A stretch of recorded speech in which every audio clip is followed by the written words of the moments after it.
Hi there. Thanks for listening. Just a little interlude before we continue.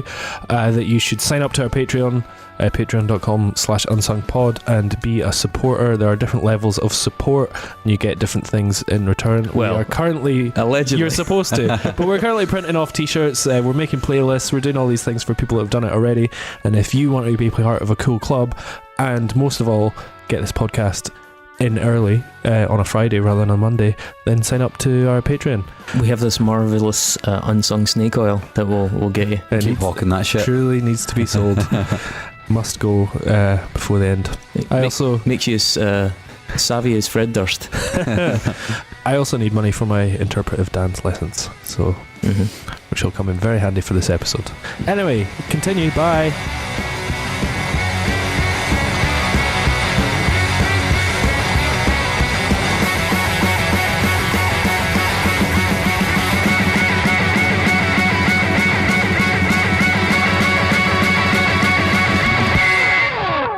Hey, it's been a cool week, hasn't it? Oh, it's been a fine week. Hey man, Deftones are doing well. it's always when you come back from the Christmas break as well. I don't know about you guys, but I always wonder if this is the year folk are going to click that this is nonsense and just not listen. And then you go and release like maybe one of your most popular episodes. I know. Yeah. So thanks very and much. it's long as well. That's the other thing. We were always like a bit conscious of, oh shit, we got a bit too into it, went out over time. Turns out doesn't matter. As long as the band's right. My flatmate was listening to it yesterday and today, and he was like, I was really enjoying it, and then he got to Saturday Night Rest, and I was like, nope, turned it off. Don't like that album, I'm done. Guys, So he just, even though he's agreeing with what we said, he turns off. Oh no, I'll listen to how much I don't like this I record. think he would have clicked. He will finish it though, because he always does. Yeah, a lot of Saturday Night Rest fans popping up on the Facebook. Yeah. Though. Surprisingly so. Yeah, interested. I mean, it's just good that the episode's landed. It's been an interesting year in general so far. Yeah. And we're not very far in. We already had our first brush with World War III. Yeah, that seems to have quietened down a little bit. Even stranger, what seemed like the impossible, John Travolta has released a film worse than Battlefield Earth. Oh really? What's Is that the Fred Durst one? The Fred Durst directed. Oh The yeah, Fanatic. of course. Shit, I've heard bad things about it. I've seen Have you watched it? a serious number of clips of the film, and it looks pretty astonishingly bad. Yeah, it's up there with some of the all-time greats of A previous feature of the Razzies. Nexus, I believe. Like Cats. Yeah, it's got a clip in it, and I mean, this is a ballsy move. This is Fred Durst taking his own snake oil. There's a scene in it where one of the main characters gets in the car with, I think it's his son, and goes, "Hey, how about we put on some Limp Bizkit? You like these guys?" And then starts playing Limp Bizkit, and he's like, "Oh man, this is fucking great. Yeah, I remember these guys. Oh, listen to that guitar." It's just like beyond the pale. Gosh. Amazing. No fucks given by Mr. Durst. And I might add, my year is off to a fabulous start because 4 days ago I got ID'd trying to buy beer. I can't believe that. That's thing. I mean, I mean, I mean, I've got witnesses. you don't look your age, but you don't look 17. I am made up.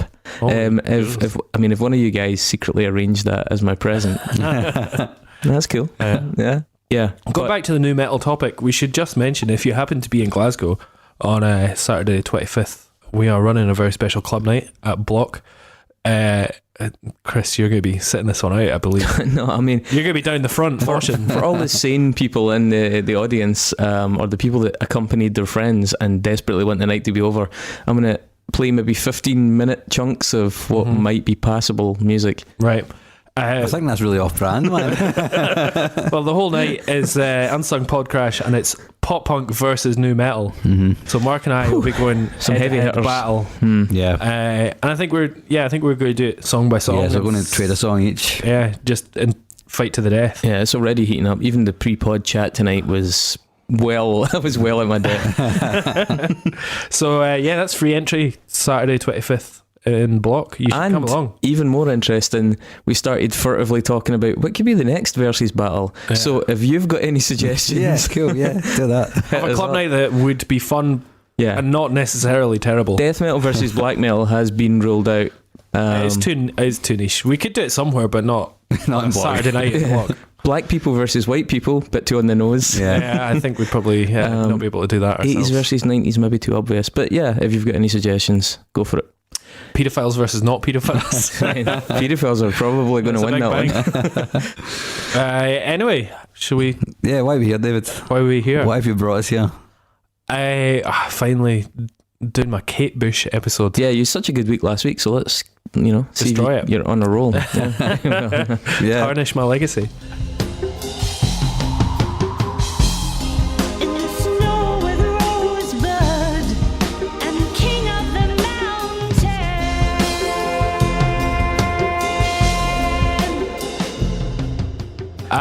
Yeah, decided. I mean, it's Kate Bush. We've done Tori Amos, so I feel like we're allowed to do Kate Bush. Yeah, well, one of the all-time megastars of pop music, but the purpose of the podcast is to try and highlight works by some big artists that have been overlooked or maybe overlooked.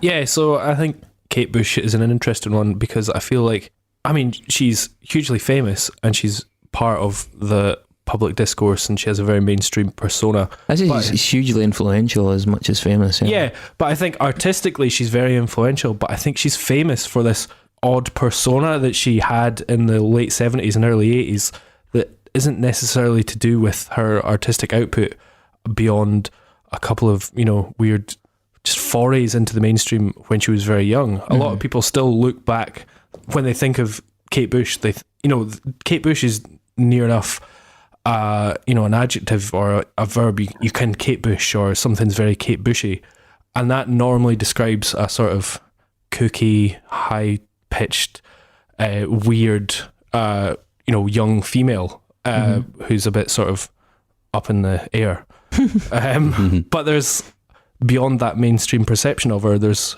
a very, very legitimate artist who has ploughed her own furrow very deeply and widely and interestingly for 43 years now, 42 years. That's interesting. We'll come back to that. But, talking of up in the air, you've chosen the album Ariel. I've chosen Ariel, yeah. Which is a double album. Mm-hmm. Yeah, I hope you enjoyed that. Is that our first double album? I was wondering that, actually, yeah. I think it may actually be, yeah. It's always an ambitious one. Mm-hmm. Yeah, absolutely. But she did have 12 years to put it together. Yeah, I was going to say that. 12 years it was. It's actually a good idea for a mixtape, best double album. There's a lot of shit ones. Yes. Most of them are shit. Yeah. I was not massively familiar with Kate Bush, although Nor was I. We're all familiar with Kate Bush in a way, because as you say... Right, okay, so what was your perception of her? I really like Kate Bush. My go-to karaoke song is Wuthering Heights. I see. Yeah, okay. Yeah, and so there's a lot of things about her that I really, really like. Mm-hmm. But I would take a little bit of issue. It seemed like you were being a little bit pejorative about her earlier career as being kooky and wacky and stuff. No, absolutely not. What I'm saying is that's what people think about it. If you ask a mum or a dad in the street or an uncle that doesn't know music, and you say Kate Bush, then they'll go, oh, that's that weird girl that was on Top of the Pops and did funny dancing. Yeah, that's what I'm saying as a mainstream perception. Okay, as a common perception, yeah, maybe. I think right off the bat, her earlier stuff does way more for me. And that idea has only been reinforced since, really engaging with the research for it. Yeah. But yeah, I think for me, she did have a peak. And I think clearly Hounds of Love is everywhere I looked regarded as her best album.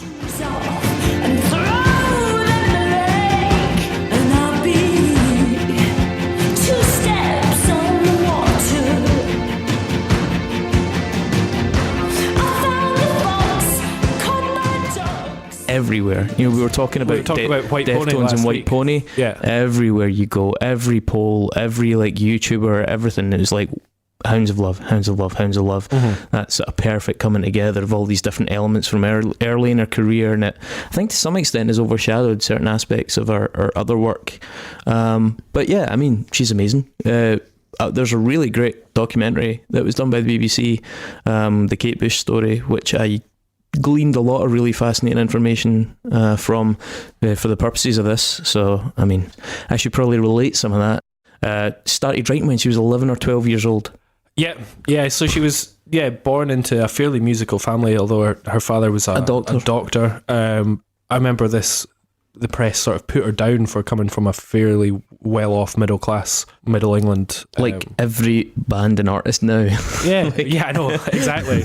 But this was the sort of coming off prog but going into punk, and punk was sort of becoming the thing, and she wasn't a working class man in a leather jacket. Curiously though, in that documentary, just as you're saying that, one of the most fascinating interviews in it is John Lydon. Yeah, who, by the way, absolutely loves her. I don't fucking like John Lydon, but clearly he's like a huge name in the punk scene. And John Lydon saying that Kate Bush's work was one of the punkest things out there at the time, especially Wuthering Heights, that kind of era, because it was just so different and just so brave and didn't sound like anything, and shouldn't have followed any of the templates or any of the recommendations people made for a pop single. Yet here it is, it came out, first single, and it goes to number 1 for 4 weeks.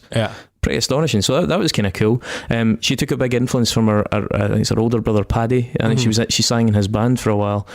I think looking back, and it's like some of those like her early stuff like Wuthering Heights, she's like 19 in those videos. That's crazy. I never realised that. I always thought she was in her mid-20s. Certainly the sophistication of the music alone, you know, but also just the boldness of the performance. The persona is so strong. It seems so evolved at that point already.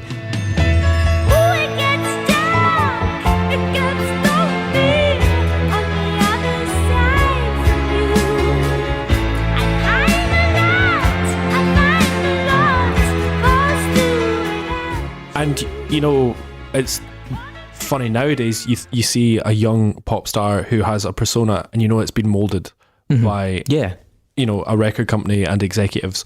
But that was her. She was completely herself, and, you know, to be honest, a record company were probably telling her to tame it down a little bit. Yeah, well, she seemed to arrive fully formed, right? But she spent 3 years working on the kicking side, so that's a lot of time for a young artist who's just been signed to fucking spend writing an album. Not even Prince had that luxury. Yeah.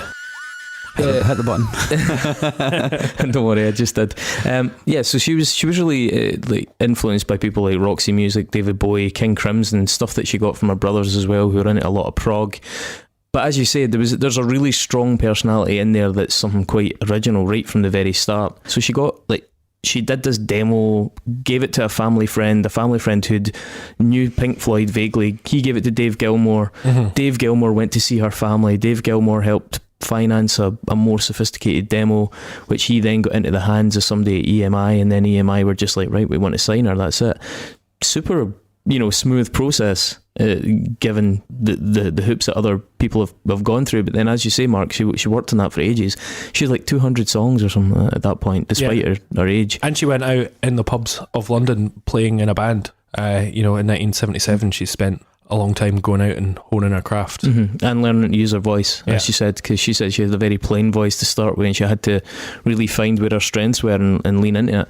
Another thing she did though, which is really in keeping with that the strength of personality and how much she is responsible for her own idiosyncrasies, I think, is that she used the advance that she got from EMI to enroll in a dance school under the supervision of a guy called Lindsay Kemp. Lindsay Kemp had been the guy who'd worked with David Bowie when he was doing Ziggy Stardust and a couple other famous mimes. He was a very famous performer at the time, actually. I think he had a show, was it called Flowers? Something like that was really, I don't say notorious, but really famous amongst the art scene. Lots and lots and lots of people had seen this show because it was so highly regarded. She clearly wanted to make dance really integral to the character, to her art. And she did so in a way that was, I mean, it's pretty astonishing. Her form of dance at times, it looks, I use the word silly, I don't mean silly in a mean way, but it's brilliant because of it. It wasn't anything that was popular at the time. It wasn't like breakdancing. It wasn't anything cool. It wasn't really trying to be cool. It was very expressive. It was really her giving a voice in the most honest and unconcerned fashion. Yeah, which I then think you can transpose onto her music and just everything she does artistically. So it's really consistent with her as an individual, and that's where you see the strength of her personality coming through. I mean, like the first track on her first album, actually, Moving, is dedicated to Lindsay Kemp as a result of how important he was in her career.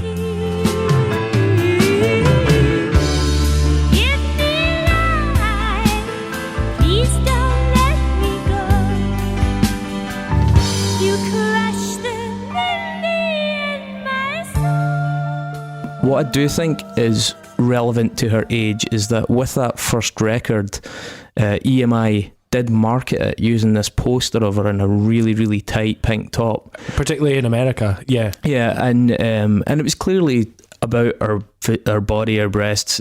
She says that herself, and I think she did an interview, it was about 1982, where she expressed real discomfort looking back on that marketing. She said that immediately she felt that she had to prove she was an artist inside a female body, is a quote, and that a lot of people looking at it didn't even know that she played the piano in all those songs, had written the music. She felt that marketing approach very quickly devalued some aspects of what she was trying to achieve, and I think that also gave her a bit more determination to be insistent on this being put forth in a manner that she was comfortable with.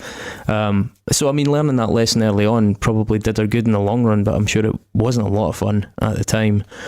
In saying that, she wasn't a walkover by any means. It was hard that pressed EMI to make Wuthering Heights the first single. They wanted to use the song Jesus and the Cold Gun.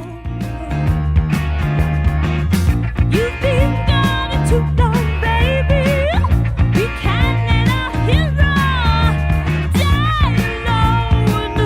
We miss you day and night. Yeah, which is a way more sort of just general rock song with a band. Yeah, totally. And stuff. Yeah, so that was her decision to do that, and it clearly paid off. Like 4 weeks at number one with that lead single, and just the floodgates opened in terms of like public interest in her. That whole performance of Wuthering Heights, the song, the eccentricity, the literature aspect of the lyrics, everything about it, just it's part of why Kate Bush went beyond just being an artist and became almost like a meme, what we'd call a meme now. If you want to make fun of like a zany performer, like a super arty and outrageous extrovert woman. And that's what I mean in terms of that sort of public perception, because I believe that mainstream public perception of her was put right there directly, her performance in Top of the Pops and stuff like that, Wuthering Heights, and it became one of those, like a very early water cooler moment, I think. That's true, yeah. There's a really good interview with Tori Amos, who will crop up a few times in this discussion, no doubt, but she was describing when she was quite young driving and hearing Kate Bush songs come on the radio and having to pull over because she was so overwhelmed by how brilliant they were. Yeah. And how much that changed. I think it was the Hounds of Love album when Running Up That Hill came on.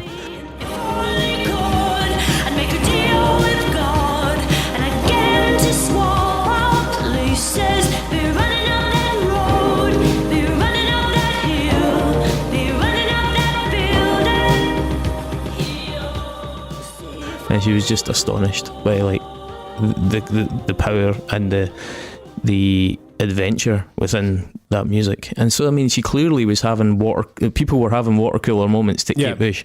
Did you hear this? Have you seen that? And the amount of anticipation that surrounded her recordings all the way through, right up until the album we were talking about, even right up until the one that came after that. People were always wildly enthusiastic to hear what was going to come out, and there would always be rumours every year, there's an album coming, that album coming. But I guess to whiz through, we have to do a little bit of due diligence. The Kick Inside, 1978 debut, obviously has Wuthering Heights on it, but it's also got that song, The Man with the Child in His Eyes. He's here again, the man with the child in his eyes. He's here again. Really famous. Written when she was 13. It's fucking crazy, isn't it? I mean, that kind of depth is just mental. With 1978, Bush became the first woman to reach number one on the UK charts with a self-written song. Self-penned song. Wuthering Heights. But she was also the first female artist in pop history to have written every track on a million-selling debut album. There's another couple as well. We'll get to those later on. Yeah, she breaks amazing. records. 1978, Lionheart came out, which is the much anticipated follow-up.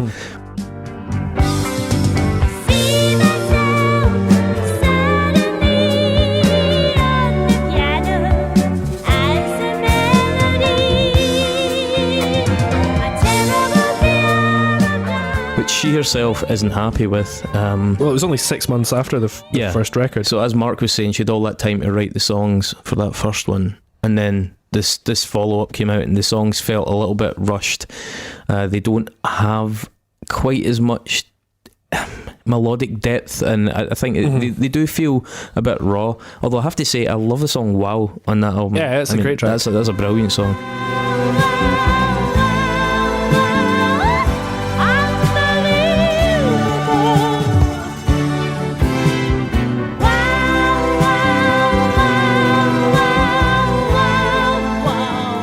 I quite like Symphony in Blue as well. Something about that just appeals to me.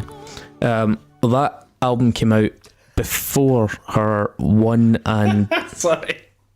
I just, my mouse has been a bit funny, and it just randomly clicked on a link in all the things that I've put, and the link that it clicked was the Wikipedia for Adolf Hitler. Of all the things. it's this house. Yeah.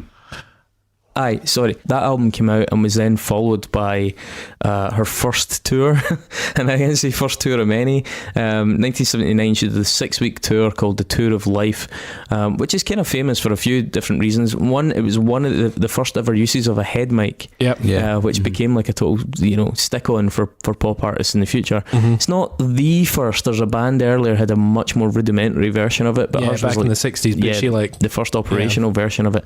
That tour was really theatrical, very multi-platform, had 17 costume changes in the space of the one show, and she spoke about it afterwards. I think she was quite diplomatic in her discussion of touring afterwards, saying that she found it very tiring. She didn't tour for 35 years. Yeah.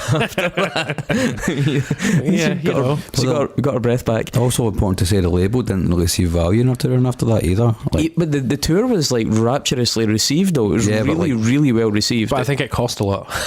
Yeah, it cost a lot, but it also has played a lot of.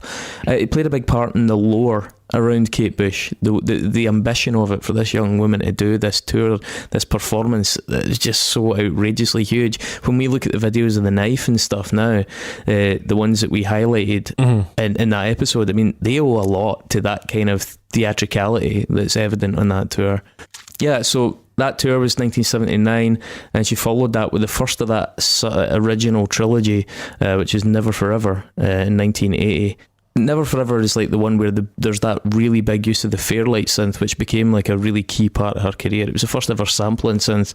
I think she'd got it from Peter Gabriel, is that right? I think Yeah, he'd been using it, and then they started doing like, smashed glass samples, which I think play a big part in the song Babushka, which is probably I think it's the most famous song off this album now. Babushka, babushka, babushka, yeah, yeah. Babushka, babushka, babushka, yeah, yeah.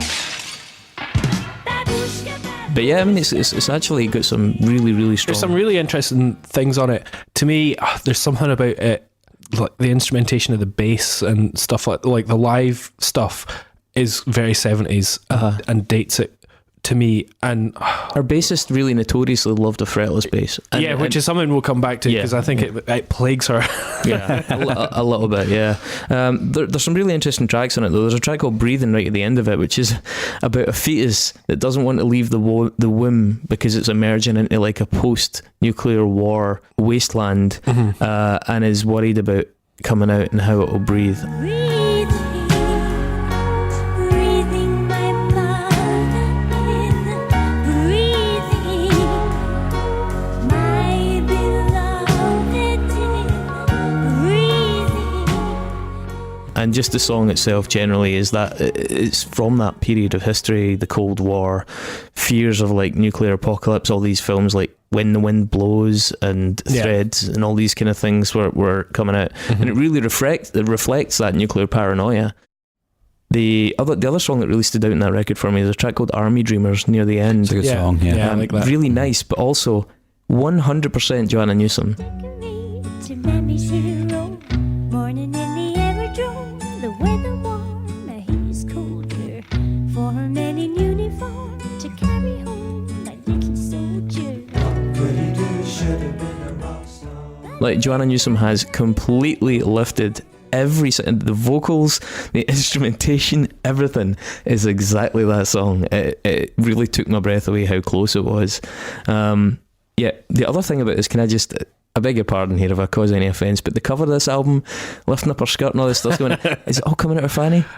I don't know. It's just coming out of her. Is it like a birth metaphor? Yeah, maybe. I can't. That was just like, nah, I don't know if that. I don't know if that would make the cut now. Yeah, in 1982, The Dreaming. Yeah, so this was the interesting one. This is the interesting one. Always keep alive the territorial war. Erase the race, the claim the place, and say we dig for or dangle dambles in a bottle and a push. This is my vote for Kate Bush's Unsung. Well, see, for a lot of people, this is like the connoisseur's choice. It's not the obvious one. Hounds of Love and also Sensual World get a lot of votes for being just they're the bigger albums. They're the better albums, man. They are the better albums. And then The Dreaming is sort of seen as the one that she went a bit mad with. She just went, fuck it, I'm going to do whatever the hell I want. And there are some truly mad moments on it. It's fucking mental, but there's a lot of value in that madness. This is the first time she produced a record, and she went on to produce everything. And when you talk about like the legacy of an artist, so I'm going to make a case for this album, which is not that I don't think this is an amazing album. I've listened to it a bunch.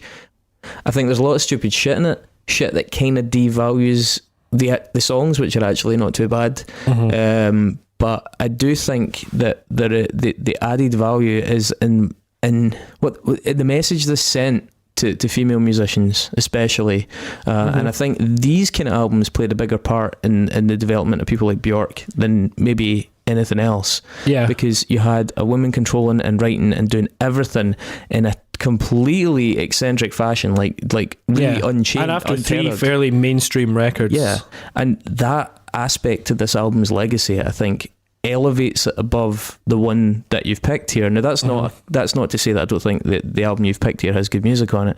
I think the legacy of The Dreamin' is huge in a subtle way, in an overlooked way. And another thing about it is it's by far her lowest selling album ever, and that's including her new albums. And that's remarkable, considering it was coming at a time in her career when she was so popular. You know, she'd had big single, or was fairly big. She had, a few big singles, sandwiched between those and then The Hounds of Love. Yet people just heard it and were like, "Oh fuck, man, I'm not buying that. It's too much." I mean, it's hugely important record in the career of a woman who was hugely important in the careers of many other men and women, not just women. For me, I agree with everything that you've said, but I also I find it a very interesting historical oddity that I'm very glad exists, but I never listened to it. Like, There Goes a Tenor is horrible. I really hate that There song. Goes a Tenor is like a bad version of Madness, which is saying exactly. And like, she does a Cockney accent, and then later on she does an Australian accent. I love the fact that she's making these weird and wonky decisions that have no mainstream appeal, but it's got animal, like it's got fake sheep, helicopters. It's got a donkey sound in the song. Get out of my house. It's great that it exists, but at no point do I ever go, I want to go back and listen to that record. See, I don't agree with that, because I think the track Suspended in Gaffa has a really beautiful chorus. There's a couple of good songs on it, but I don't know why I'm crying. Am I suspended in Gaffa until I'm ready for you? All the Love is really, All the Love really is good. great, yeah. The lyrics in that song's aged really well, I think, amongst other stuff that hasn't aged nearly as well. All the love, all the love, all the love you should have given. All the love, all the love, all the love. By the way, a little novelty. The first 4 or 5 seconds of the first track, Sat in Your Lap, did anyone recognise it?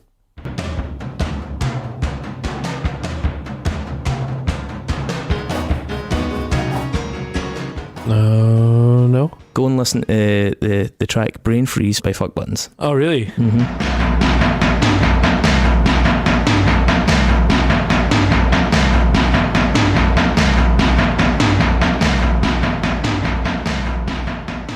They didn't sample it, but I spoke to Ben about it, and he was like, "Oh, well spotted. That's we tried to imitate that drum sound." Yeah, interesting. The track also features Rolf Harris.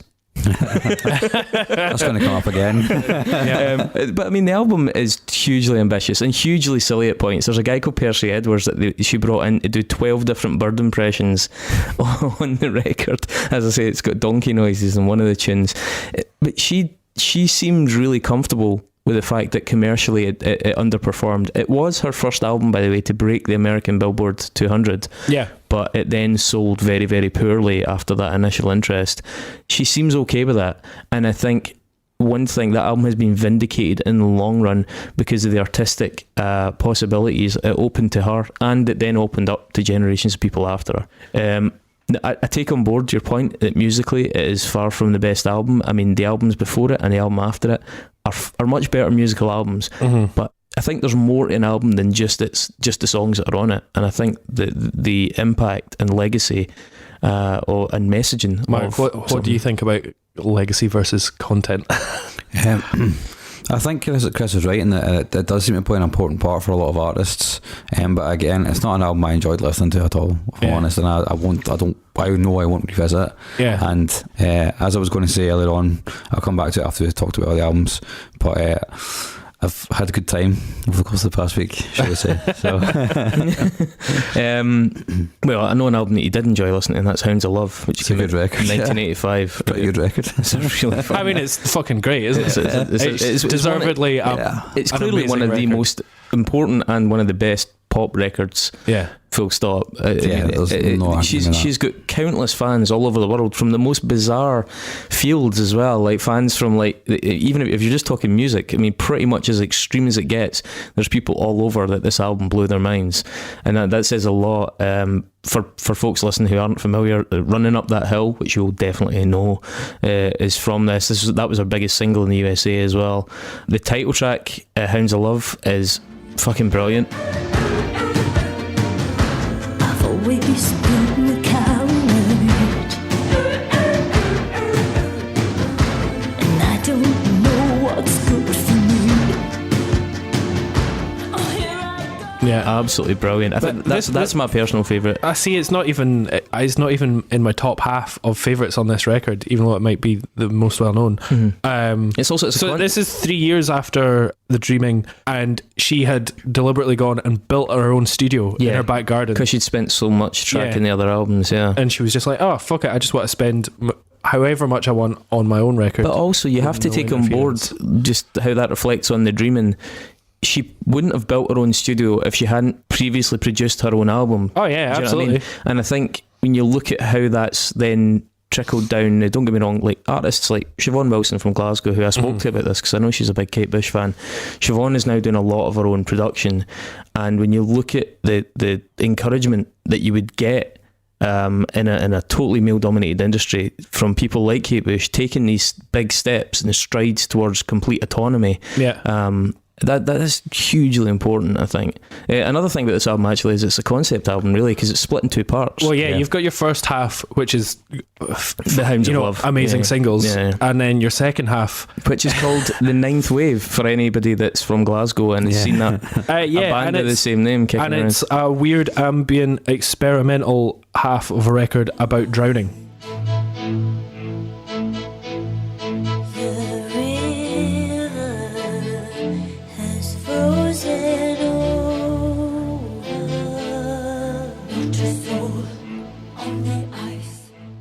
Yeah, so that's cool. So wonderful, and it's also amazing. Super There's so nice. many. Yeah, I think some of my favourite bits are on this. It's kind of like a suite. It has that kind of like flow and evolving thing of and instead of having choruses, it's just got little bits and glitchy things going on. And this will actually be really relevant to your discussion at Ariel, I'm sure, because Ariel is like a two album expanded version of that tactic. Yeah, almost. exactly. I think like Under Ice, and then I think Waking the Witch is maybe my favourite Kate Bush song of all.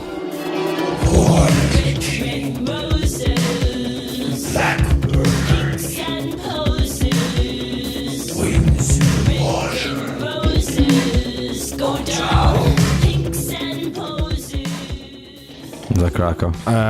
It's really haunting like that second half of that album. Yeah. Funnily enough, I know I talk about them a lot, but this album is a very perfect tie-in with Songs from the Big Chair by Tears for Fears, which is also equally expansive pop, which has big, huge singles, but then mad, weird, glitchy bits and things like that. I'm going to take your word But for this it. is better. This is better, but Tears for Fears, that record is also fucking Controversial. Kate Bush better than Tears for Fears. Shocker. 1989, The Sensual World, huge album for her, really big album. That song, This Woman's Work.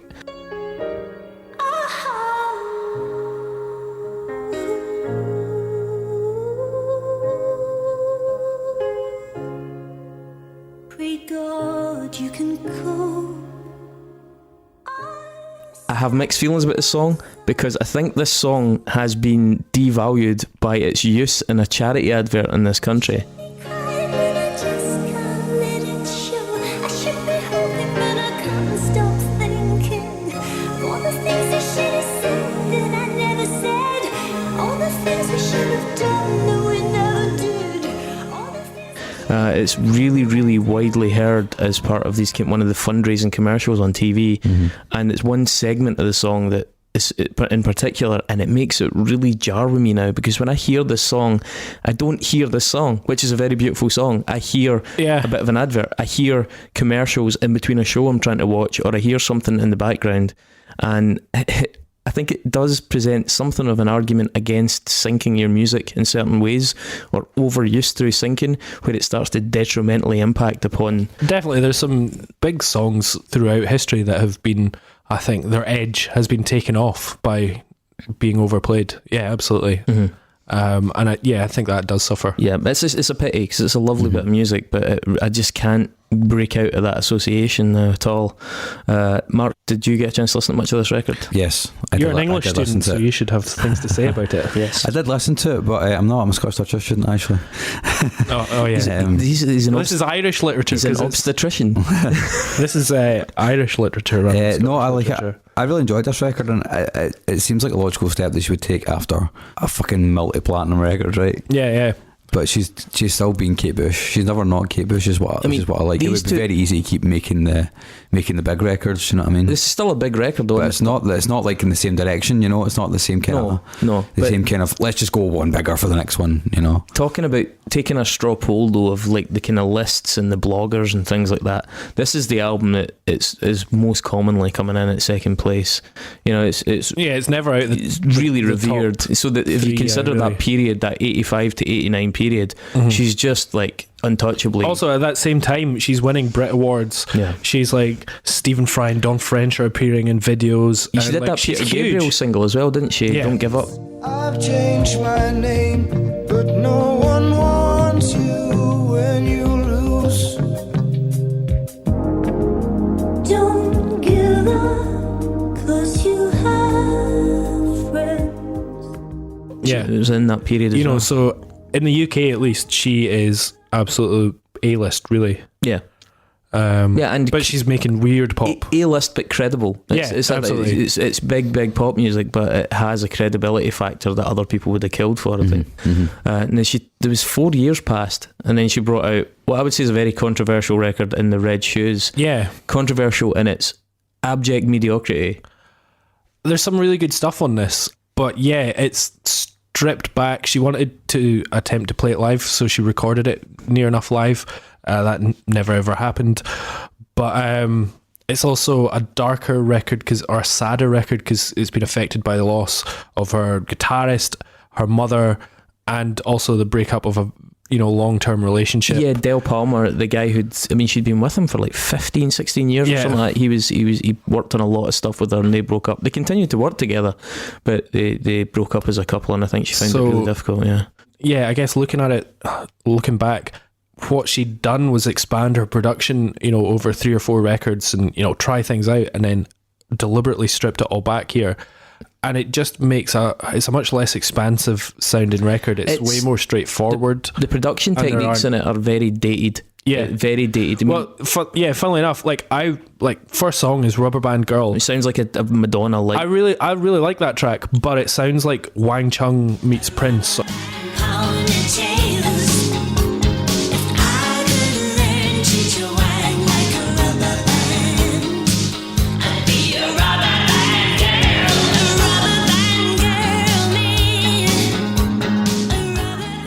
it's like sounds like it's from 1986, a good 1986 song, but she is really famously been ahead of her time, and this sounds dated. That's it. It reminds me of like a Madonna album track, but like something like mid-period, that mid to late 80s period Madonna. It's something really sort of safe about it. Like it's almost like a cautious, like she came out, she'd lost her confidence or something. It just seems very cautious all the way through as well.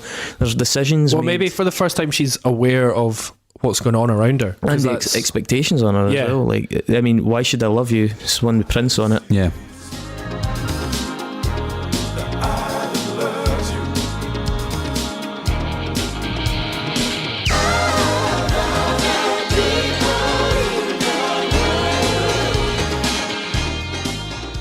Why? Yeah, well, Clapton's on it as well. Co-wrote it with him. It does sound like a Prince song, to be fair, but not one of the good ones. I didn't know she'd co-written. I thought she'd written it. I know he performed the solos, so I don't know if that's where his writing credit comes from, but I know it's in a lot of places it's credited just as her. I think she's best when her music is like a weird anomaly. So if you look at like Wuthering Heights, you look at Babushka or Wow or Man with the Child in His Eyes and stuff, it's like, when did this come? Where did this come from? When is it from? Like you couldn't out of context really identify it, because it's certainly Wuthering Heights sounded like nothing else that was happening at the time. And she is at her best when she's just that weird person lost in a time warp, like quantum leaping into different music scenes. Well, yeah, another thing that we talked about with Deftones is, at what point do a band get to the stage where another band could create what they're creating just well enough? And at no point up until this stage could anybody have second guessed what Kate Bush was going to do and try to recreate it. But then now you have it's the first time you can put a date in it. And in fact, the date probably isn't even 93. The date's probably a few years before 93, because the production on it is a bit stale.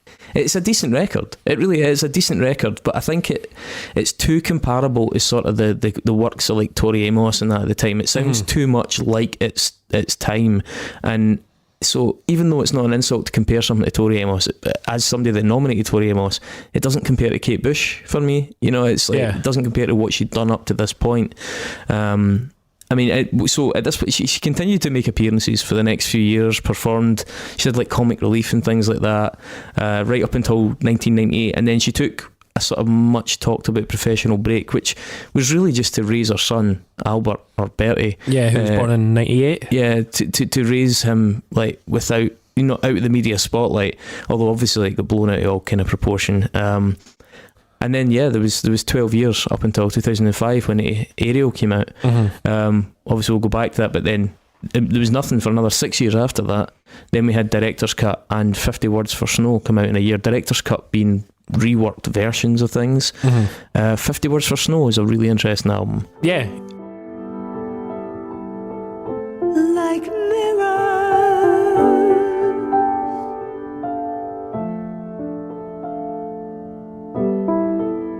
in summer. I think it's a good follow-up to Ariel. Very ambient, kind of experimental, textural. I personally don't like the Stephen Fry track on it. Flemme de neige, mountain sob, ankle breaker. Yeah, literally him just saying some made up words for snow over music. But it's strange. It goes back to I think he was really influenced by that on Tubular Bells, and when I can't remember the guy that does it on Tubular Bells, but he introduces all the tracks at the end and he goes acoustic guitar, and Stephen Fry was very influenced by that and was like sort of lucky to do that on a Kate Bush record. Oh, he was totally fucking. He was delighted at being involved with Kate Bush. It doesn't really fit to me. I mean, it's a tender record. It's the first track is basically the descent of a snowflake. It's got her son singing on it. Wading through snowdrifts,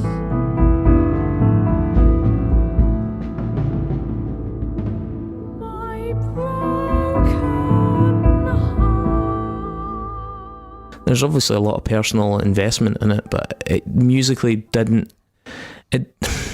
It's just a little bit. It's a little bit of a watercolor album. There's nothing that really jumps out from an artist that was so known for being big and bold and brash and making these crazy decisions. I don't know if I want Kate Bush making... It's not up to me, but as a listener, as a consumer, I don't really care that much about these kind of ambient experimental things from her. It's fine. It's nice in the background, but unfortunately I think it is a bit of a background album. Mm-hmm. But I mean, you talked about it earlier on, right? And you made the point that she's the first self-penned female artist to go to number one. She was the first female artist in the album. First female artist to enter the album chart straight in at number one, which is mad. Yeah, she was. That's mental. What was the one you said? 1978, a million records, or 1980 maybe. What was the one you said about a million records as well? First artist to have penned. First female artist all the tracks, to written every track on a million selling album. Yeah, she's the first solo female artist, first solo female number one artist ever, which is crazy. Yeah, I can't believe that. With Never Forever in 1980. Yeah. So I mean, the woman is an icon. Like, she is a groundbreaking icon. She breaks records. She rams through barriers. Yeah, all the different facets of what makes Kate Bush, including the dance. I mean, the dance has been an inspiration to men and women and everybody else for decades. I mean, Kate Bush's dancing is incredible. Even just watching the videos for Wuthering Heights and Babushka, it's incredible. Like, it really is. Like, it makes you want to dance when you watch Kate Bush dancing. It's so expressive. It's so genuine, so sincere.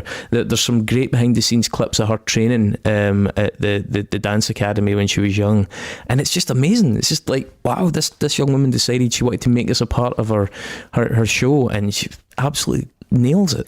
Could have felt stupid, could have been self-conscious, could have been ridiculed, clearly didn't give a fuck, was like a total visionary. This is what I want to do. I think there's a really good quote from an interview she did with Melody Maker, and it was only in 1979, so she was still really young, but the quote goes, every female you see in a piano is either Lindsay DePaul or Carole King, and most male music, at least the good stuff, really lays it on you. It puts you against the wall, and that's what I like to do. I'd like my music to intrude. Not many females succeed with that. And it just shows that she just didn't want to be pigeonholed. She didn't want to be subtle. She didn't want to feel like it was unladylike to be outrageous and to be, to make an impact. And I mean, the results are fucking incredible. Bit of a shame for Carole King, but Hey, and I know Carole King's great, but she's of her time and she was surpassed. We should also mention that Kate Bush came back in 2014 and did her first tour in 35 years. Well, that's it, yeah, 35 And I say years. tour, she played 22 nights in a row at the Apollo in London and sold them all out in 15 minutes. So, aye. Which is also testament to the astonishing amount of anticipation that still surrounds Kate Bush and the mystique and the appeal. It's I mean, can you imagine if she announced a show now?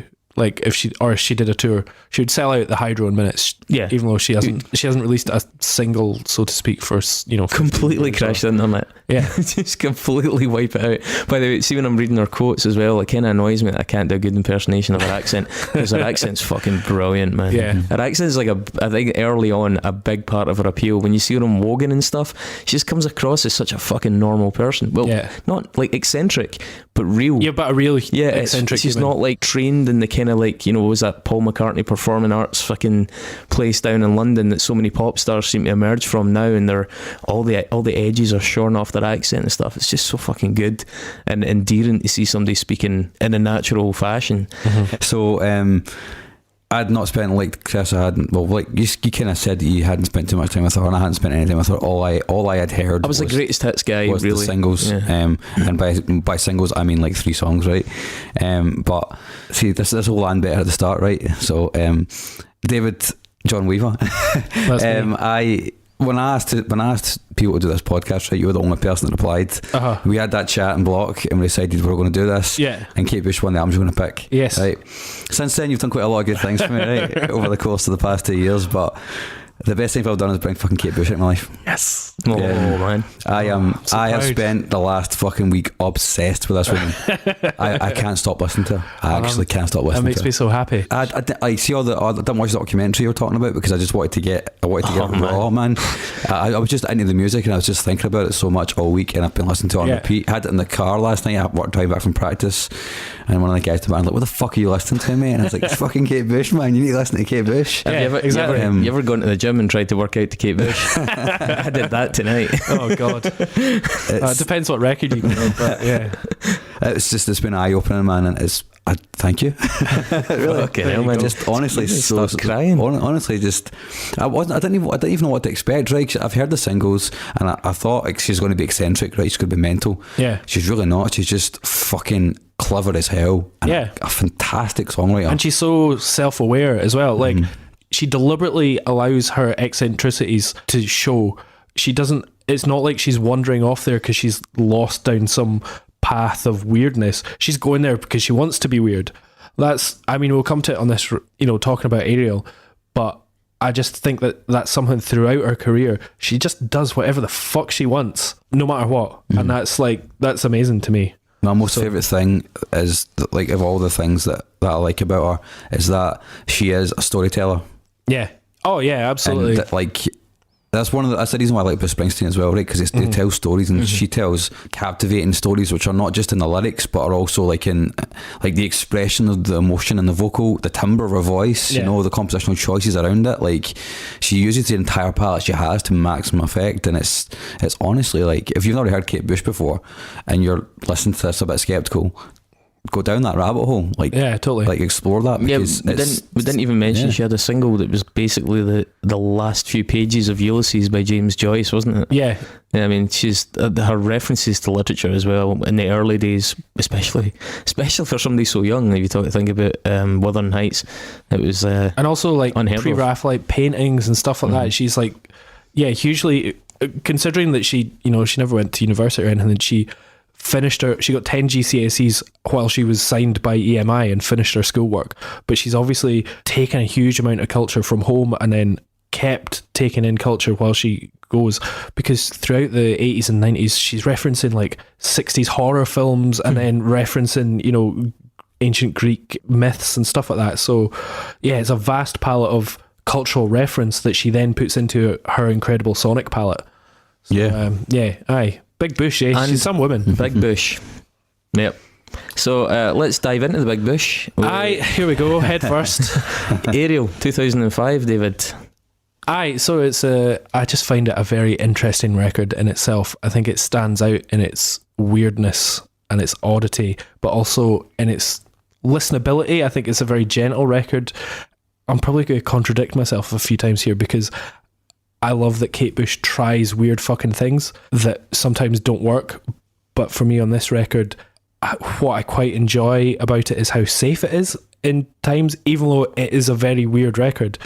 So I suppose we should, a bit of context. First record in 12 years. Yep. Huge sort of anticipation for it coming out. How long is it? 120, exactly. Yeah, 79:58. So it's an hour and 20 minutes long. Yeah, we mentioned it earlier as well. Hounds of Love was split in half as one album. This is basically two, like this is a double album where the first half is Sia Honey, and then the second half is Sky of Honey. Yeah, and now different versions as well, because this was released in 2005. In 2010 there was a release where the second record was all put into one 43-minute long song. And also, they removed Rolf Harris's voice from it. And, why was that? That was for the 2018 remaster. Yeah, and then the 2018 remaster. Cancelled Rolf Harris. Vital input. Her son. I didn't know what Rolf Harris was on this one. Did this? They even removed his fucking didgeridoo from track 11. Yeah. Do you know what's really interesting, right? Which, I don't know if you'll talk about this, but like her son is on the first track as a wee boy. Yeah. And he sings the vocals as like a young man, in the remaster, and it's really bizarre. It's just a really strange connection over really time. Weird, totally. So it'll be a bit like Hounds of Love as well. The second record is more of a suite. It's got loads of recurring themes. It's got loads of like motifs that reappear. The bird song, especially the child's voice, things like that. They drift in and out, and they sort of help that second disc or second half of the album.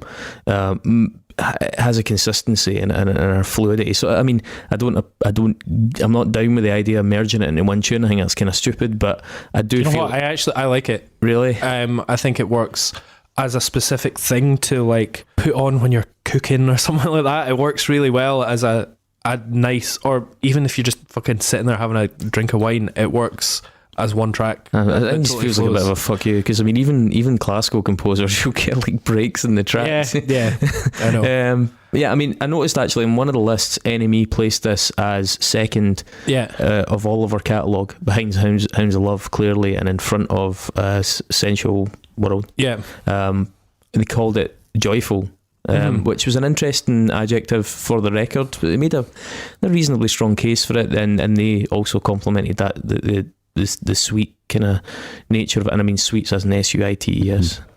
I have mixed feelings about it. I do think some of it's very nice. There's some really decent songs in it and some beautiful moments on it, definitely beautiful moments amidst such a large amount of music. You talked about how you liked it when she was ambitious and it came off, and this is safer. I think this album feels very, very safe. I think this album makes me feel like I'm listening to a middle-aged musician, and it casts a different light on everything from Red Shoes, for example, where we saw that change of direction. I saw somebody that was less sure of themselves, that was taking fewer chances to some extent, still writing some really good moments of music, but the delivery and the sense of adventure wasn't there. And I don't feel the delivery and the sense of adventure here. And I think then, obviously, in 50 Words for Snow, it's reasonably adventurous, but again in a very, very dialed down, very subtle way. Well, the eccentricity of the voice, for example, is just not really happening anymore. You think about what she did in the chorus of Wow, for example.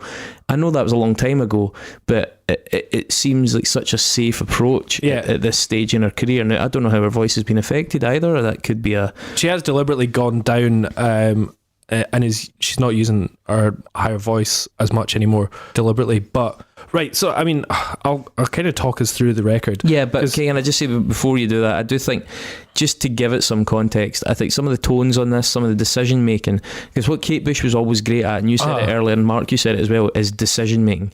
She was like an amazing decision maker, like stuff that you would think wouldn't work. Like we talked about with the record label, she's made decisions and proved them wrong. She proved producers wrong. She made decisions all through her career that didn't seem to work. But there are decisions in this and there have been decisions on the likes of the Red Shoes that blatantly don't work. There, for example, there's synth tones in this that are horrible, like preset sort of pad synth tones that anchor it in time. And to be honest, they don't even anchor it in 2005. They anchor it in like mid to late 90s.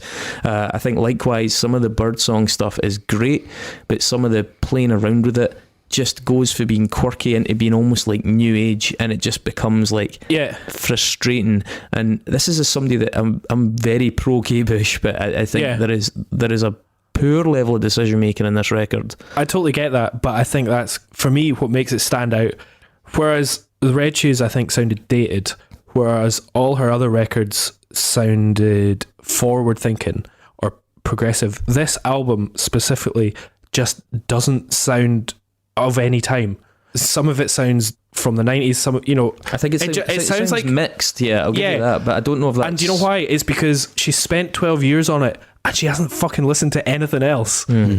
She's listened to Kate Bush, or she's gone and she's just written. And I think that's amazing, because what you've got is 12 years of just her distilling what Kate Bush is into this record.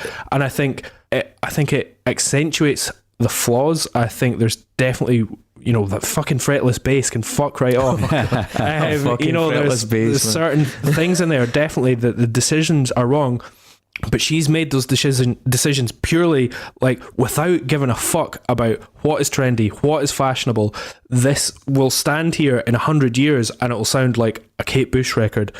Out of context of anything, it is so unfashionable and so out of touch with anything else. I'll go through it, but I feel like this is a sort of study on motherhood, on a study on who she is in the creative and, you know, sort of public consciousness. It's very self-aware, but it seems so burdened by that. See that stuff that wasn't there in those early records where she's singing about fucking, I don't know, there's she's singing about paintings and she's singing about us. Now it's very sort of like tied down to this sort of like, it seems burdened by those years of, you know, I wouldn't say burdened, I mellowing. just say aware.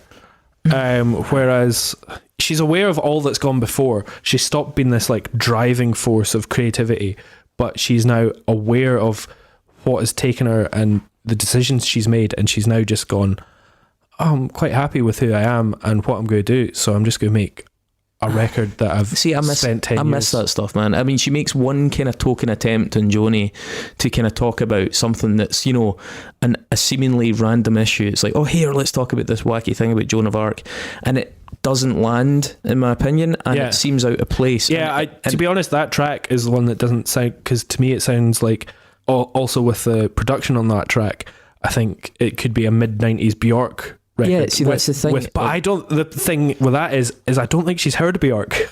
Like, she's created this herself. I don't know, man. I don't know about that. Well, you know, she's worked with a lot of artists. I know, but yeah, I was thinking when you guys were talking about them, you know, the kind of don't give a fuck nature, and you know, her being maybe safe, is like, I can't imagine the amount of trepidation she must have had about releasing this record. It'd be horrible, yeah. To fans that have aged with her, yeah, trying to guess if they would still like what she used to do, yeah, and also trying to approximate some kind of that person that's long gone. It really seemed like from that professional break that she took, that Kate Bush became a little bit less confident. That's kind of what it seems like to me, doing this kind of overview, that she re-emerged a bit more trepidatious than she was before, and so much of the music she produced and so many of her creative decisions were driven by that fearlessness, and then suddenly there was just a sense of doubt in her music. See, for me, and I think maybe, I don't know, through her lyrics on this, and I don't think she's less fearless, I just think she's slightly more comfortable. She's a mother now. It's life that she is happy with, because these are like very general, gentle studies of like very basic things that, you know, and very sometimes inane things. That all sounds a bit beige though, doesn't it? I don't know. Well, right, let's talk about the tracks. Do the tunes. So King of the Mountain is the first single.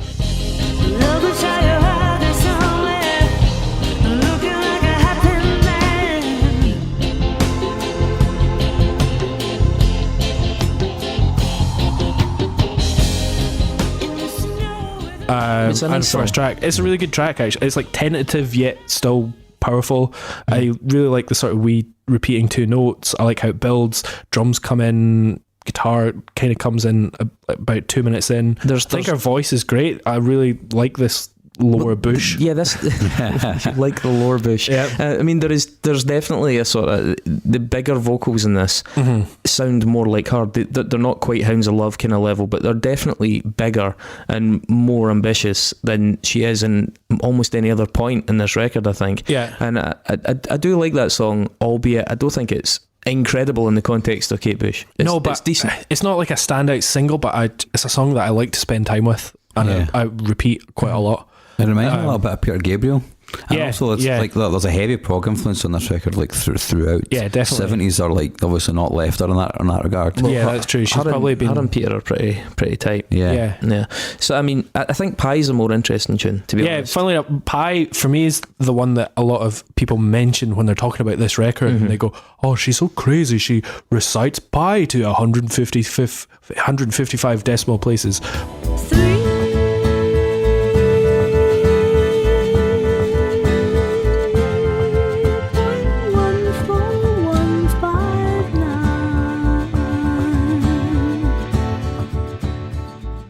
Beyond the fact of that gimmick that the press pick up on, it's actually a really beautiful song that I think I really love what it actually is. It's not a weird study of numbers, it's a weird study of somebody that is obsessed with those numbers, and then it's like interested by somebody's interest. It also plays a very interesting practical role in that it highlights her ability as a vocalist to imbue poignancy and movement into something as benign as digits. Yeah. You know, she's Yeah, not yeah. saying evocative words. You know, she is simply saying digits, but she can do so much with those sounds that she can turn a huge string of numbers into a really quite affecting song. I noticed actually, I mentioned Siobhan earlier on, there are parts of this song that sound the most like her, and you can see there is definitely inspiration to be taken from the amazing things she does with her voice in this song, using such a kind of otherwise strange subject matter. Yeah. Bertie,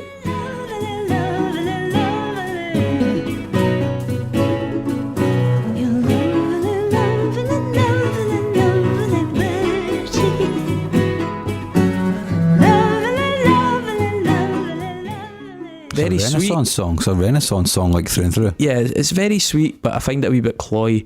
It really reinforces that middle age feeling that I See, get. I actually like that. I like that it's like a proper like ode to Renaissance music.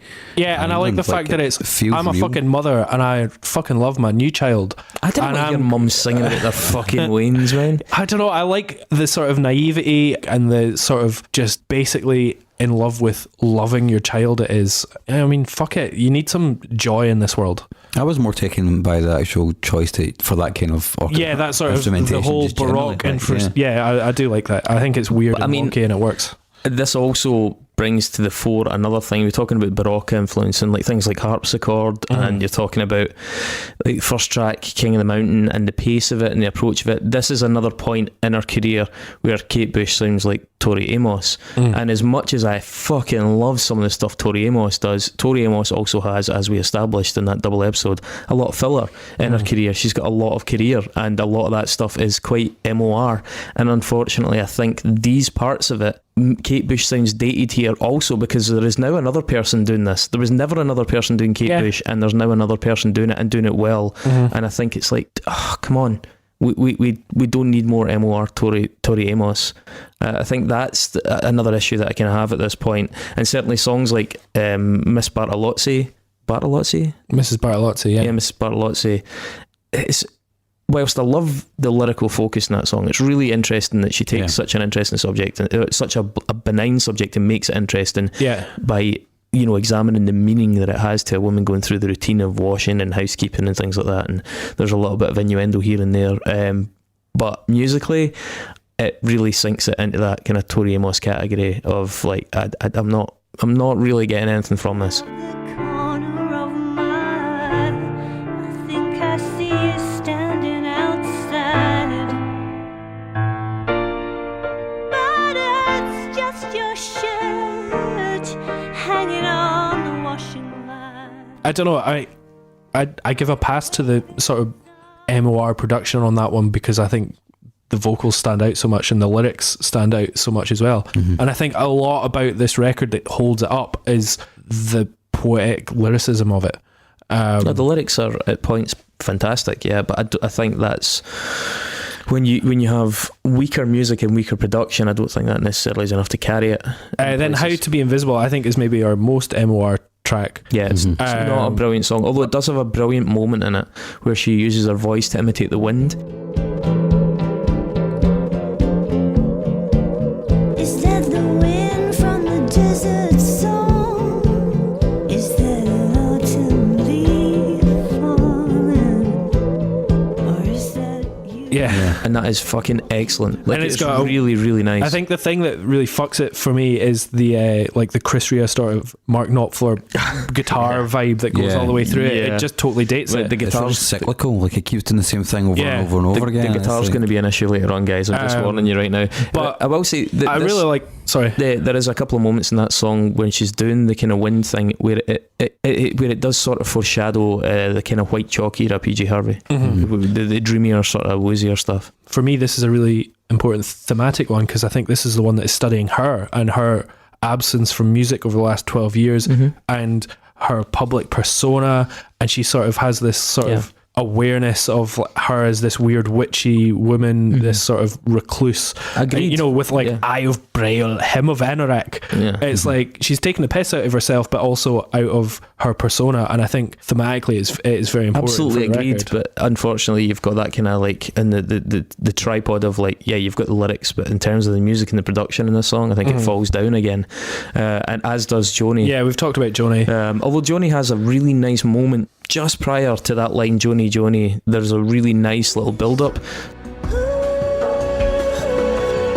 Who's that girl?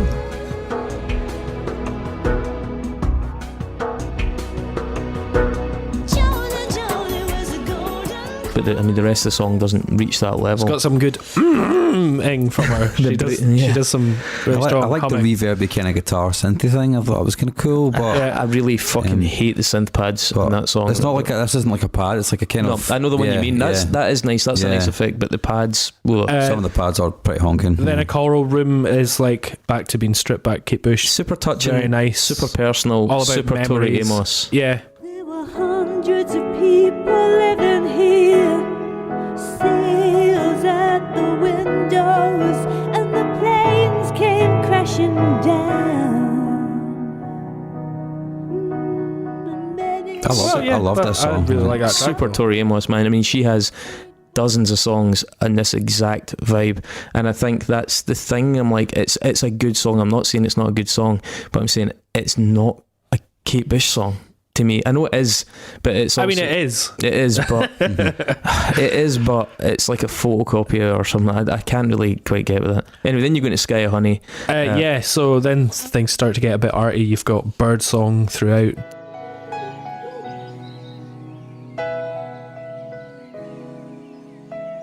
Sounds like they're saying a word.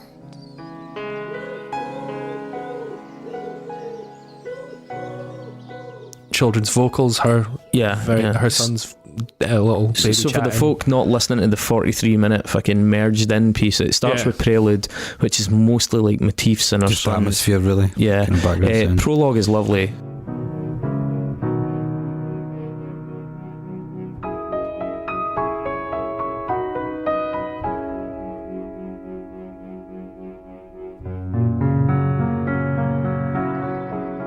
The vibrato intro in that is really good. Just get rid of that fucking fretless bass. Yeah, a the little bit. fretless bass, it really busts my fucking nuts, See, man. the using the low end of her soprano vocal range here is like mega. Yeah, yeah. Cool points, man. I love that. It has a lushness that sort of again foreshadows 50 Words for Snow, the album that would come after it. It's got that sort of like very restrained feel to it, very kind of ambient moments happening in it. I do like that song a lot. It's really nice. It's got a really cool kind of call and response part with the vocal and the synth, the vocal and the strings towards the end.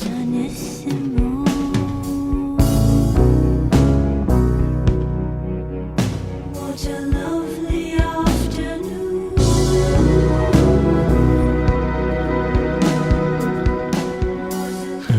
Which really made the song like elevate it for me towards the end. An Architect's Dream. Down to the hips, so the lovers begin with a kiss.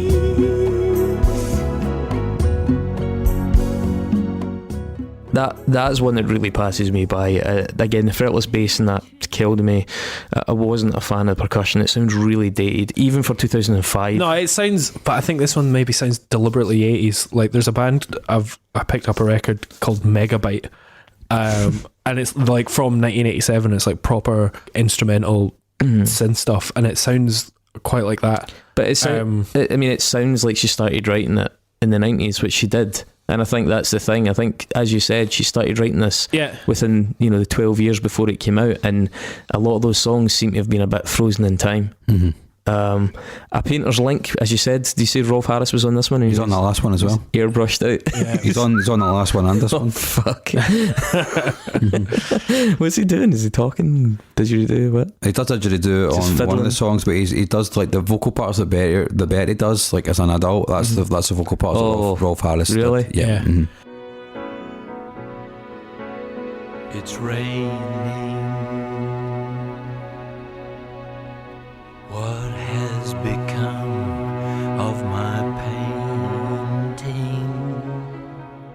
So Then we move into replaced by a child. Sunset, which is I like this is big. Sunset was a song that percussive. it was most commonly picked out when people were like really into this album. I saw it in the reviews and the kind of, again, the vlogs and stuff. Really vaunted. We're singing crimson, red and rust, then climb into bed and turn to dust. Really delicately performed, although I have to say some of the jazz percussion on it is just, again, it kind of spoils it a wee bit for me because it does sound so fucking middle-aged. I do think it's a nice song, and I have to kind of try and shut out some of that percussion because it's so stodgy. I find the melodies of the melodies and the chords in the song just a little bit mild. They're not as like demarcated as some of our old chord choices, which would be a bit more dynamic. Yeah. They're a little bit diminished, and it ends up just being a little bit too watery. I get why people like it, but I think she's got far better songs elsewhere. Yeah. What's the deal with Aerial Tal?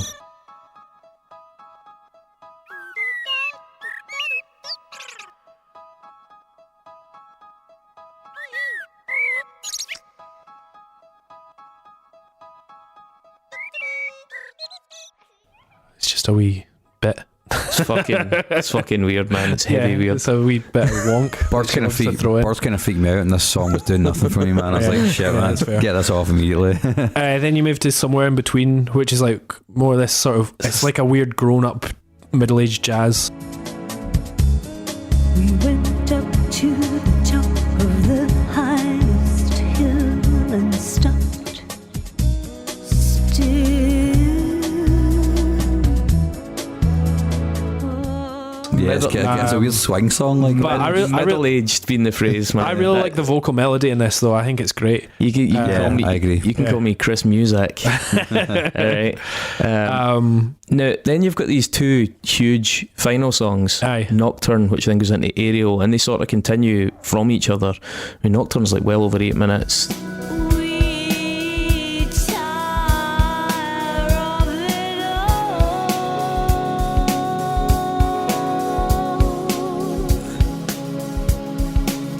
We long. I will say that the use of classical, like nylon string guitar and bongos in this does not fucking do it any favours at all. I'm not the big cheesy bass sound as well is a bit fat. But overall, I really like Nocturne.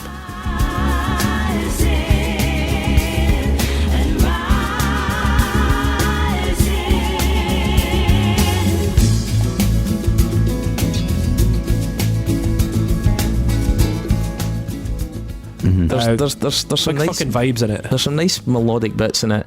It's almost catchy in places vocally. Yeah, which is definitely. She's got some weird. Yeah, that's the thing though. There are some good melodic hooks. It's still a fucking great songwriter, but the delivery, I mean, the gospel-y choir ending thing, it's so fucking lame. Like, it just doesn't.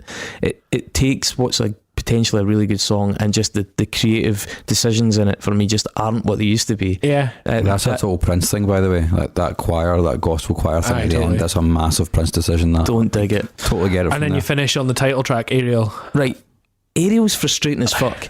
Because Aerial has by far the nicest bits in this album, and some of the guitar moments that are almost post-rocky or something like that. They're absolutely gorgeous. Yeah.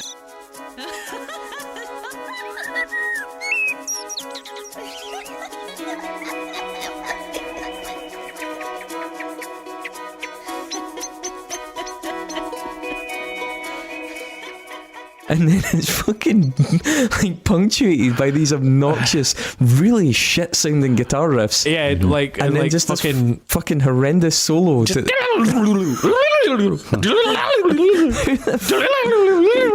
was just, when she started doing, I know. I was like, no, I like this. Yeah, I know.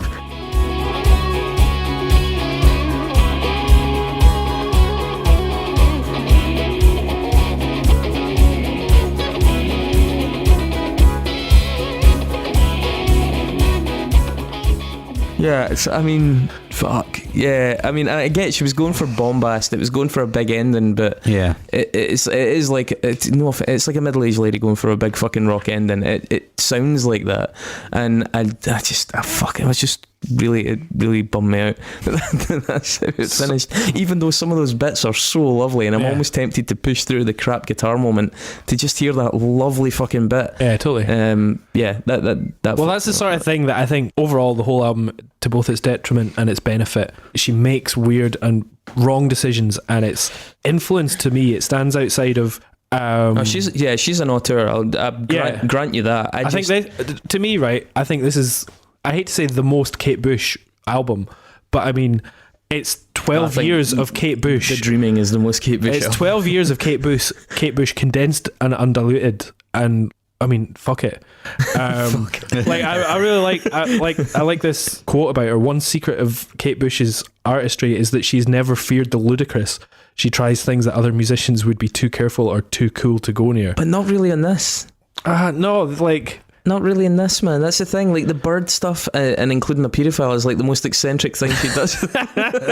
Which I don't think she did as an artistic statement. I mean, if she did, fucking props to her for being brave. But no, I mean, when you look at the fucking sense of adventure in her early career, and as I said, my choice, not because I think it's her best album by a long shot, but because I think it is such a big artistic statement, and it has such a huge legacy, both for her and the people that were inspired by it, as The Dreamin'. I just think, holy fucking shit, I totally understand that, and maybe because it is a bit safer, and it's like there's some guilty parts to it, and you're like, oh, that's a little bit Simply Red. I mean, but fuck it. Fucking is a bit Simply Red, man. It's you like, said it, aye. It's a lot more listenable and palatable than that record. Absolutely. And I like weird fucking records. I know. But I just think this record is better as a musical piece of art. Okay. And I just love the fact that she came back with this big fucking double album. It's like I just think that it's a testament to a sort of unrepentant artist who's always been completely in control of what she's done. It's a comeback that I don't think gave a shit about what was happening in the world at the time musically. It was just, here I am. Like, I think there are moments of real genuine beauty on it. I think you have to maybe find them. I really think there's some silly bits on it. But there's like a darkness, and there's a self-awareness as well, and then there's also a real joy to it. And I think it expresses her a very different stage to her career. I think Hounds of Love is fucking an unbelievable album that defines Kate Bush as a young artist and, you know, puts her on the pedestal of amazing musicians. I think this is a really interesting record that studies Kate Bush as a older, more self-aware mother and artist and person who has seen what she has already been. And that's why I really like this record. Well, clearly Hounds of Love is the album that got us like St. Vincent and Bat for Lashes and Tori Amos and probably PG Harvey and probably any number of other hugely iconic contemporary female musicians. It probably played a huge part in their genesis, pardon the Peter Gabriel pun, but I don't think this album would ever do anything even close to that. And I do think The Dreamin' did achieve things that this certainly can't. But I take your point, man. I take your point. Musically, I get it. It's easier going. It's more indulgent. It's more enjoyable, really, or at least generally. And I just really enjoy where she is as an artist in it. She's just. I think she's fucking great. She's an absolute legend. But I'm going to say no. It definitely suffers from double album syndrome. There's songs on it which probably don't really need to be on it, but hey man, I agree with Dave. Would you be the executive saying, hey Kate, you could maybe, you've got 45 minutes? Yeah, totally. Like, no. That's what I was going to say. I agree with Dave. Like, it's a big choice to come back with that, and I actually like the decision to do that, because it's kind of is Kate Bush, right? Just do something fucking mental. Yeah, all the small decisions that she's made wrong, the big one that she makes right is going, oh, fuck it. My beef is not necessarily the length, it's the content. Yeah. But I think the content would be better if it was shorter. I mean, if she had an executive producer that had listened to music for the last 15 years come in and make commercial or artistic decisions, I reckon you could have made a much better record, but it wouldn't be nearly as powerful artistic statement as this. I still say something fundamental changed just before Red Shoes. Something fundamental changed after Essential World, that she never found that confidence again. No, and for me, I disagree with that. I think Red Shoes, she lost her confidence, but then over the next 12 years, she realised that she wasn't battling against anybody anymore. and she was comfortable, and she was just going to make whatever the fuck she wanted. Okie doke. This album takes risks. Some of them don't pay off, but I like that because of it. Yeah. So you're saying yes? Yeah. Yes, and no. Okay, cool. Uh-huh. Did you guys do a Nexus, and are we going to do the same Nexus? I think you guys both changed it, so I'll do. Yeah, we had. But did you do the same one? Did you say the same Well, one? as no, us? I hadn't done it yet. So I've I'll got a just feeling do David might have done I'll the do one that I quick changed to. All right, who? Well, David goes first. It says that. Who was the Nexus and who did it? It's Mr. Tumble by Kenny Bonella. Mr. Tumble's real name being Justin Fletcher. Yeah. Who's an MBE. Mm-hmm. Then Kate Bush, the CBE. This is the first time we're seeing Nexus tonight. Will it be the last? What do they have in store for us? Not good for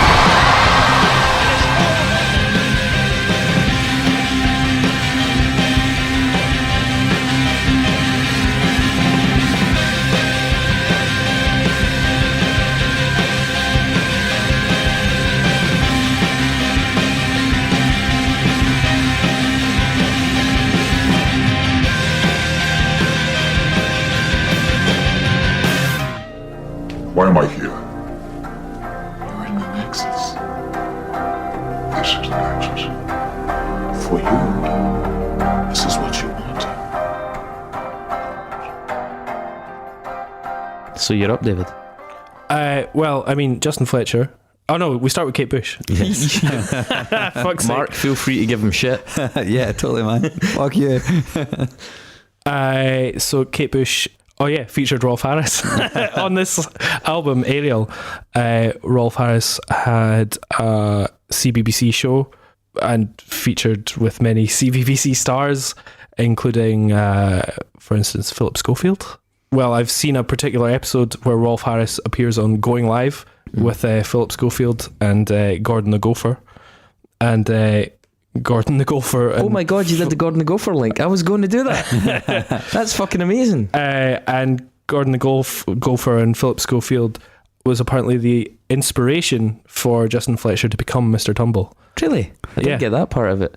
I have that. I don't have that, but thank God. But it's very By the way, did you know, I initially went in a different direction with Gordon the Gopher, and Gordon the Gopher's little studded jacket was made for him and given to him by Adamant.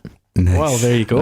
That's impressive. So I went quick because I was sure you both went down the Rolf road. Yeah. And then cancelled it, so I followed you down the Rolf road. Mine's also very quick, and it's actually kind of more insidious as well.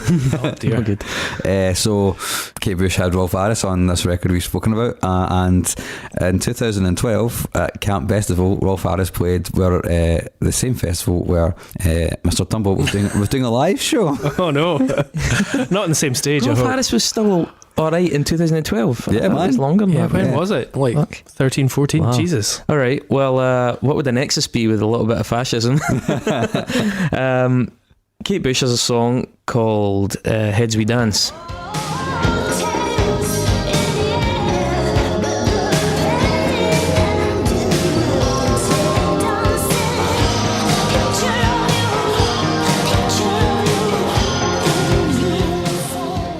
I didn't talk about this, but Heads We Dance is great. about dancing with a guy, and then at the end of the song you find out the guy was Hitler. There you go. Yeah, you have a beautiful big long night with this dark handsome stranger, and then in the morning you go, oh fuck. Turns out it's Hitler. So as a teenager, as a teenager, Orson Welles was hiking in Germany as part of a holiday with a teacher was part of that group who was a fairly committed Nazi at the time. Obviously this is round about 1930, so whilst the Nazis were kind of looked upon with suspicion, it wasn't anywhere near where it was going to end up. A lot of people actually were quite, like, a lot of people in a lot of very popular countries and popular places were very quite supportive of the Nazis. The British Royal Family, for example, had a lot of time for them. Orson Welles and this teacher and members of their group were invited to a meal, and Orson Welles actually ended up sitting next to Hitler at a dinner table at this meal after this teacher guy had blagged his way into it. He was interviewed about this, and he said that Hitler was one of the most boring people he's ever met. So we're recording this in Glasgow. There's an area of Glasgow called Rutherglen, right, which is, I don't know, how do you describe Rutherglen? Kind of rough, kind of not rough. Depends where you go. It's like an old county town that has been left to the wolves. So there's a big article in a paper up here, an interview with a guy from Rutherglen called Michael McCleavey. Now Michael McCleavey actually lives in California. He's getting on now. He must be in his mid to late 70s. Michael McCleavey's originally from Rutherglen. He was a singer who moved when he was 22, and he ended up working for an actor called Lawrence Harvey, who I think was the star of The Manchurian Candidate originally. Yeah. In working and becoming friends with Lawrence Harvey, Michael McCleavey from Rutherglen, which by the way is just the most common fucking thing up here, Michael McCleavey. He ended up at a number of meetings and parties and stuff, meeting people including Orson Welles, hence the link, but also meeting and quite regularly meeting up with people like Frank Sinatra, Burt Lancaster, Dean Martin, Mia Farrow, and he also, after quite a while, months and months and months of trying, he managed to meet Elvis Presley, who he claims was the reason he originally moved there, because he was such a fan and he wanted to try and meet him. Elvis Presley in 1969 released a single, which is definitely not one of his better known songs. Can I just say that Kate Bush to Mr. Tumble, Elvis Presley seems that it's gone in the wrong direction, but carry on. Elvis Presley in 1969 released a single called Clean Up Your Own Backyard. Clean up your own backyard. Oh, don't you hand me none of your line. Clean up your own backyard. I'm sure we don't know that one.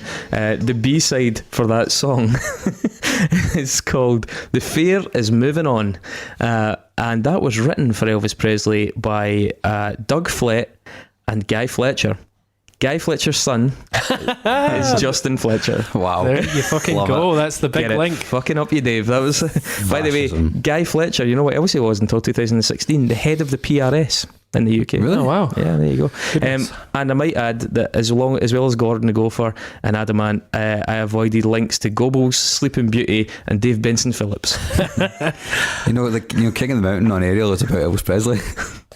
Yeah, but it was better. It was obviously I would have had to miss no Nazis. There've been no Nazis involved that way. I mean, come on, fuck man. I met Dave Benson Phillips in Edinburgh once, actually. Is he a Nazi? Not that I know. Then why the fuck are you telling me? There you go. Great. So you should go vote for Kate Bush on the Facebook page. If you're a patron, it won't be up until Monday, but you should then go do it. We're what are we sorry doing next week? Before that, we're really sorry for not keeping to a resolution, keeping it short. Oh yeah, I mean, but fair enough. It was a bit of a fucking tall order trying to keep. Totally. We kept it fairly short considering it was Kate Bush. Yeah. So, Mark, how about you take a shot next week? I'm going to do Cosmogramma by Flying Lotus. Cosmogramma. Fucking yeah. Do you want to pick something out of that tub? Aye. I don't know Flying Lotus at all. You will either love it or hate it. There will be no in between. Yeah, I'm not sure. But there's a lot of really interesting stuff to talk about. I remember the whole scene he comes from is really fucking hearing how great. fucking amazing their show was at the ABC in Glasgow. Unbelievable. I was at that. It was fucking incredible. Mark, who's the Nexus? Mr. Aaron Brown, you have chosen Dimitar Berbatov. Dimitar Berbatov. The highest scoring Bulgarian in the Premier League. Yeah. A lackadaisical and tempestuous striker. Yeah. And now a pundit for Betfair, the betting company. Well, I didn't know that. That could be a link. It could be, yeah. So, okay, well, this time next week for Dimitar Berbatov to Flying Lotus. Great. Love it. All right, thanks. Bye.